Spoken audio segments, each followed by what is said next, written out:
penyetaraan itu banyak sekali kendala yang kami dapatkan, mereka tuh belum tahu apa yang harus mereka lakukan. Bahkan ada yang bilang ini PSM ini apa sih, kok kami disesuaikan dengan PSM.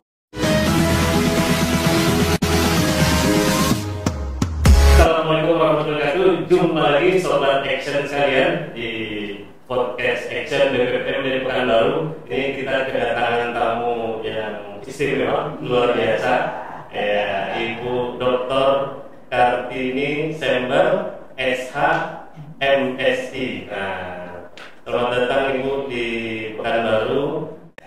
Bu Kartini, buat Sobat Action sekalian, adalah Ibu Kapus, Kepala Pusat PPJF. Ibu PPJF itu Pembinaan Jabatan Fungsional PPJF, khususnya pendamping swadaya masyarakat. Oke, khusus untuk PSM, karena memang PSM itu induknya ada di Kementerian Desa dan PPJF yang lain. Ya, jadi kita ini kan banyak sekali jabatan fungsional, tapi khusus dalam pembinaan Kementerian Desa berdasarkan Permen 28 tahun 2018, Kementerian Desa itu merupakan instansi pembinaan teknis dari jabatan fungsional penggerak swadaya masyarakat yang ada di seluruh Indonesia. Jadi tidak hanya di Kementerian Desa, tetapi yang ada di seluruh wilayah Indonesia. Oke, jadi seluruh PSM di Indonesia inilah Bundokando.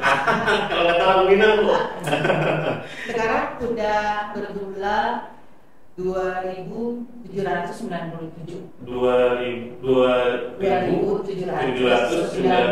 PSM yang ada di seluruh Indonesia. Wah, ya, banyak sekali deh. Jadi ngurusin 5 orang aja Pak ya, apalagi ini 2.000 orang gitu. Sekarang PSM itu makin banyak bukan makin banyak digemari ya, makin banyak dituju karena itu lebih spesifik pada 3 aspek itu tadi ya, mulai dari penyuluhan, pelatihan dan pendampingan. Dan kebanyakan memang di OPD ini 3 fungsi ini melekat di instansi pengguna, sehingga sekarang untuk PSM itu sendiri semakin istilahnya bertambahnya cepat gitu ya. Nah, ini makin diminati, apalagi pasca penyelenggaraan birokrasi ya, dari JA ke JR, ini banyak sekali dituju gitu. Oke. Kedepannya memang merupakan satu kesempatan, peluang besar untuk pusat pembinaan jabatan fungsional dalam rangka pembinaan dan pendampingan khususnya. Jadi pas lah ya teman-teman Sobat Action, teman-teman PSM seluruh Indonesia. Ini kalau kita sedikit ngobrol lah ya dengan Ibu Kartini. Nanti teman-teman kalau kaitan dengan pengembangan SDM, pengembangan karir PSM bisa langsung ke PPJF. Ini enggak ya. Kalau untuk pengembangan karir ASN itu sendiri, kita di sana punya pusat pembinaan jabatan Pusdiklat ASN ya. Jadi nanti kita bisa sebagai informan kepada Pusdiklat ASN untuk nanti Pusdiklat ASN-nya yang menyelenggarakan pelatihan. Jadi kita sebagai informasi terkait kira-kira kompetensi apa yang perlu diperlukan oleh PSM itu sendiri. Jadi kita tetap melakukan koordinasi dengan Pusdiklat ASN. Kalau PSM itu dia kan adalah ASN. Kalau untuk teman-teman yang di daerah, PSM daerah gimana itu? Kalau untuk pengembangan? Iya, ini memang juga masih sementara proses ya, karena seperti kita pahami bahwa PPJF itu baru secara organisasi itu terbentuk di tahun, bukan terbentuk ya, sebelumnya sudah ada tapi masih dalam tataran eselon 3 ya. Pasca kita reorganisasi kemarin dengan turunnya Perpres 85 yang sudah kita turunkan di Permendes 15 dan Permendes 16, PPJF ini jadi salah satu unit levelnya eselon 2. Jadi kalau pusat pembinaan jabatan fungsional itu, dan di tahun 2020 dan secara operasionalisasinya mulai betul-betul efektif di tahun 2021. Jadi sebetulnya masih dalam tahap proses penyesuaian juga. Jadi kalau terkait bagaimana untuk pengembangan kompetensi PSM yang ada di daerah, kami juga terus berupaya. Mungkin yang tahun awal ini kami sering pendataan ya Pak ya, karena apalagi yang pasca penyetaraan kemarin itu langsung dari OPD atau KL itu langsung bersurat ke Menpan dan penetapannya langsung oleh Kementerian PAN. Nah, kita akan berkoordinasi dengan dalam hal ini Kementerian PAN dan BKN untuk mendapatkan artinya jumlah terkait dengan existing dari BSN itu sendiri.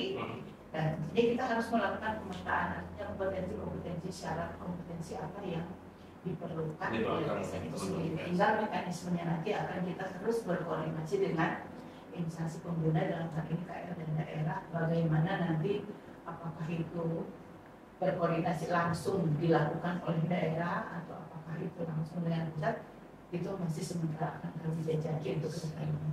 Jadi masih kita tunggu proses ini terus berproses dan memang kita akan coba lihat ke depannya pasti akan menarik ini untuk kita simak dan kita lihat ke depannya. Oke, ini tertarik tadi dengan yang Ibu sampaikan Ibu, ada tadi perubahan dari penyetaraan ya dari jabatan administrator ke jabatan fungsional. Nah, sekarang itu ada aturan juga kalau nggak salah Ibu ya, yang dari Dumpak sekarang menjadi SKP. Iya. Ini kan kemarin ada lagi peraturan memang nomor 1 tahun 2023 yang terbaru ya. Dan sekarang juga memang sedang digodok untuk turunannya ya. Dan otomatis terutama terkait dengan penilaian angka kredit itu sudah tidak ada lagi sejak tahun 2023. Tetapinya di tahun 2022 dari Januari sampai dengan Desember 2022 itu masih bisa dinilaikan sampai 30 Juni 2023. Nah, ini jadi PR kita nih. Itulah yang kita lakukan tadi, kita melakukan pembinaan pendampingan. Karena yang penyetaraan itu dengan segala kendala yang kami dapatkan, mereka tuh belum tahu apa yang harus mereka lakukan. Bahkan ada yang bilang ini PSM ini apa sih kok kami disetarakan dengan PSM. Nah, disinilah kami hadir artinya untuk memberikan pendampingan kepada teman-teman.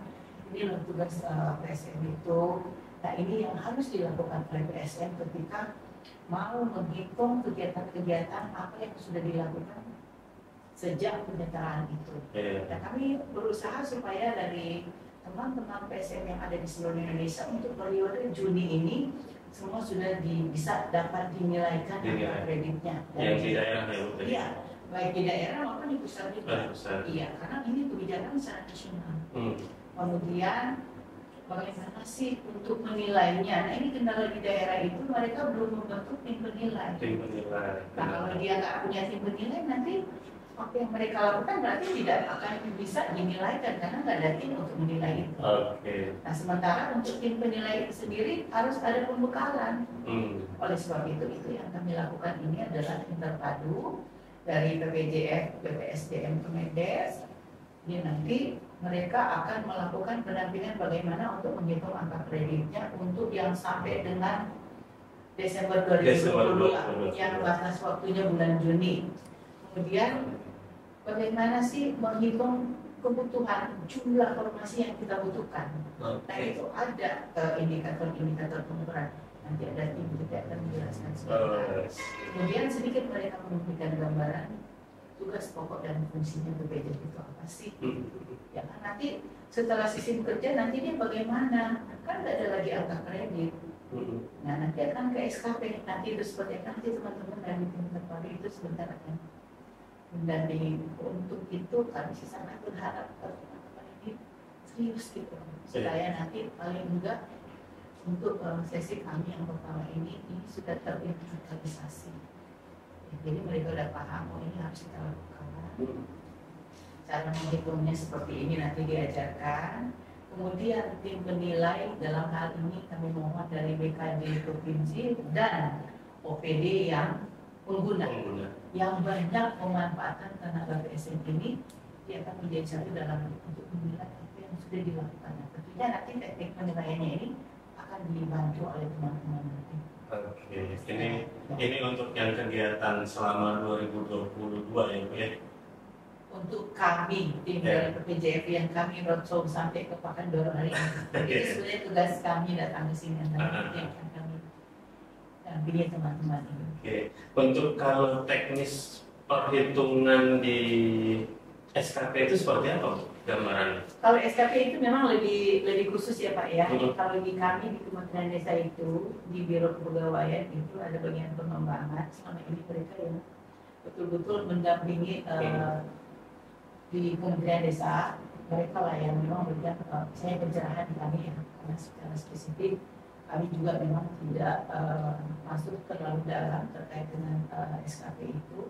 Nah itu memang pengembangannya ada di kepegawaian. Tapi yang kami paham itu nanti sebagaimana kan yang kita pahami sekarang setelah penyetaraan otomatis untuk pemilik kinerja itu sampai pada tataran Pratama, JBT Pratama. Turunannya ke bawah itu nanti dalam bentuk tim kerja. Tim kerja yang tentunya di dalam ini adalah menjadi induk dari teman-teman jabatan JF. Jadi nggak hanya untuk tim kerja itu tidak hanya untuk satu JF aja, tetapi di situ misalnya contohnya di Orpang, ketika kita mau melakukan evaluasi kelembagaan, ternyata di situ dibutuhkan jabatan-jabatan fungsional yang memang pendukung itu. Di situ harus ada analis kebijakannya, analis hukum. Jadi dalam satu tim kerja itu memang harus komprehensif, harus terdiri dari berbagai JF sesuai dengan fungsinya. Jadi enggak misalnya di utama PSM, harus kolaborasi, sinergi dan kolaborasi dari demikian juga JF pemilik jabatan JF ini. Jadi dia ada di dalam tim. Nanti di situ akan ada peran dan hasilnya. Peran dari JF ini memerankan dia sebagai apa? Nanti di dalam tim kerja itu akan dibagi hasilnya dia apa. Jadi sekarang nggak ada lagi orang yang ada di dalam tim tetapi dia berperan di dalam tim tetapi tidak ada hasil yang dilakukan. Nggak ada lagi. Semuanya berperan. Nanti akan mekanismenya itu dia akan meliput. Nah dengan tidaknya SKP nanti akan ada istilahnya penyelarasan butir-butir pekerjaan ya. Jadi memang tidak secara spesifik dia mengerjakan apa, tetapi itu butir-butir pekerjaan itu akan meliput kepada menyelaraskan kira-kira dia masuk di kelompok pekerjaan, kelompok butir pekerjaan mana gitu. Jadi dia tidak secara spesifik dibujikan. Mungkin itu sedikit terkait dengan tim kerja. Nanti akan mengarah ke situ. Dan sekarang kita paham kayak di Kementerian Desa banyak sekali jabatan-jabatan struktural yang sudah difungsionalkan. Paling ada beberapa yang memang secara kewenangannya itu tidak bisa didelegasikan ke layer berikutnya, itu yang tidak dihilangkan, tetapi selebihnya dari itu udah nggak ada lagi. Memang itu kebijakan nasional ya, bukan hanya di Kemendes, semua juga semuanya seperti itu karena reformasi birokrasi. Iya, maksudnya reformasi birokrasi dari penyederhanaan struktur, penyederhanaan jabatan administrasi ke jabatan fungsional dan sistem kerja. Ini luar biasa ya pesan-pesannya tadi terkait dengan tim kerja segala macam lah ya. Nah ini kita pengen minta nasihat dari ibunya para PSM. Nah ini mungkin nasihat buat teman-teman PSM se-Indonesia yang mendengar podcast ini. Kira-kira ada pesan-pesan apa atau ada nasihat apa untuk kita semua? Ya, kami selalu berpikir bagaimana teman-teman kita yang ada di pelosok, yang pada saat penyetaraan kemarin mereka masuk jadi PSM. Banyak sekali pertanyaan di kami kan sebenarnya nggak mau jadi PSM, tetapi kenapa kami di PSM kan itu nggak apa-apa. Karena saya juga dari Tampak, saya pindah ke JR waktu itu sebelum saya ke BPJS, selaku analis SDM aparatur media, dan mau tidak mau otomatis Bapak Ibu ketika sudah berada di situ, Bapak Ibu harus tahu apa tugas utama saya selaku PSM, harus tahu dulu. Sekarang kan semua media-media informasi itu sudah terbuka, bisa download dari permentannya, permendesnya yang terkait dengan kedudukan kita selaku PSM. Kita pelajari dulu apa yang mau kita lakukan. Nah nanti selanjutnya untuk bagaimana sih siapa yang akan menilai, bagaimana menghitung angka kreditnya, bagaimana untuk menghitung formasi supaya untuk kenaikan jenjangnya. Kami welcome untuk itu. Nanti teman-teman sebentar akan men-share baik kontak person maupun link-link yang bisa diakses oleh teman-teman teman-teman PSM untuk mempermudah untuk mempermudah mereka mendapatkan informasi terkait dengan eksistensi mereka selaku PSM. Jadi itu adalah salah satu upaya yang kita lakukan juga. Jadi kita sudah melakukan pendampingan ini untuk 5 wilayah ya Bapak. Kami kemarin sudah dari Makassar, dari Jogja, dari Bali, dari sekarang juga kemana Pekanbaru ya hari ini ya, Banjarmasin juga. Jadi memang kami mencoba mengoptimalkan peran-peran balai milik Kementerian Desa UPT kita ya. Jadi UPT kita itu kita kerjasama untuk mendatangkan para pengguna PSM ini untuk kita sama-sama dampingi. Jadi di sini adalah wadah bagi kami untuk menyampaikan apa yang harus mereka lakukan, bagaimana membentuk dan seterusnya. Sehingga diharapkan paling enggak mereka udah paham, oh PSM ini adalah ini. Induknya di Kementerian Desa, tugasnya ini.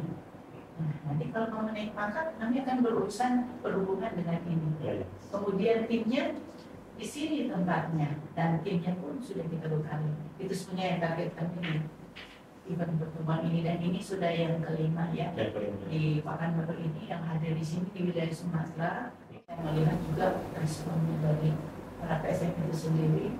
Ingin tahunya besar gitu, ingin tahu besar, dan ini juga nanti saya akan sampaikan ke pimpinan ke depan untuk lebih efektif dan efisien cara penyampaian untuk hal-hal seperti ini. Mungkin nanti kita akan diskusikan mencari bentuk mana yang lebih efisien dan efektif untuk tujuan-tujuan kegiatan seperti ini.